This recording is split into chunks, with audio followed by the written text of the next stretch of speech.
All right, so it's after 2 o'clock in the morning, and I have ended up reading articles, but more so containing like, OpenAI is like trying to go public with their IPO or whatever. And I've been hearing rumblings for like a little while about it. And it's like, okay, like they're going public, and I'm like, this is the biggest, damn, focus. This is like the biggest pump and dump in history, allegedly. So then, I saw I like caught I didn't watch the video, but I caught a random like video on TikTok about OpenAI, and they can't really keep their executive board right now, which I find to be interesting because if everybody's chalking up the deuces, like if investors get nervous, especially before you do your IPO and go public, that's not a good sign.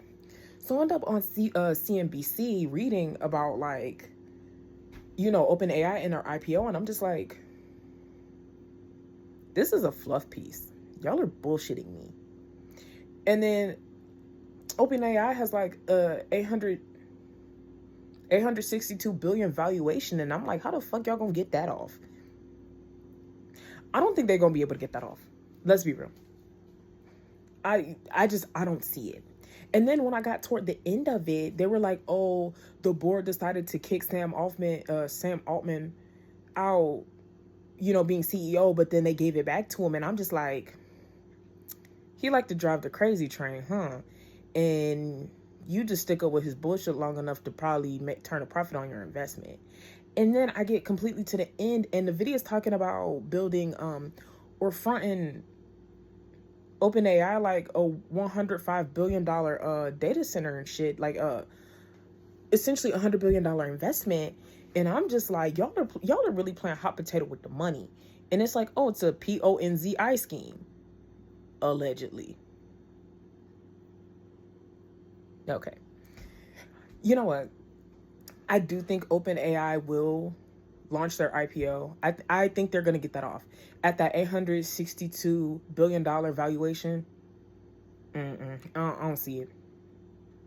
Not with the amount of public frustration. And then they're trying to, like, CNBC is trying to cloak it as, oh, this is going to be perfect for businesses. AI tanks productivity. Point like 17. So then it's like, I had to look up the .com bubble because I'm not quite old enough to understand like really like what happened and how it happened. Apparently, when the NASDAQ dropped, like it was like 78.61%. It dropped from so it happened like the IPOs went like public in like March, from my understanding, of 2000, and then the bubble burst of like October 2002. So that was like a smooth 2 years, and I'm like, okay, you can reasonably finesse before the SEC come knocking. If they don't knock, well, they not gonna knock now. They gonna knock into that next president. They gonna knock in the middle of that next president's term, huh? But with that being said,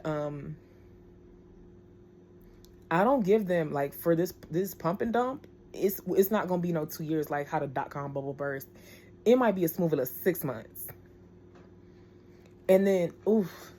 I'm just looking at OpenAI, and I'm just looking at how they can't keep members of their executive board, and I'm wondering how many of them have a golden parachute, and then I wonder if any of them backdated any of their stocks. That'll be interesting to see. Also, nobody likes Sam Altman, which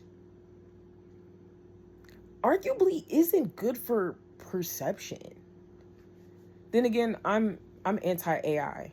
And like AI can't accurately do college algebra and college statistics. So ever since then, I'm just like, there's nothing you can say to me. There's just nothing you can say to me. You can't do math. What computer can't do math? Math ain't my strong suit, and I'm cool with that. But you're a computer, and why can't you do math correctly? But okay. Yeah, let's see if I come back with any other musings aside from that.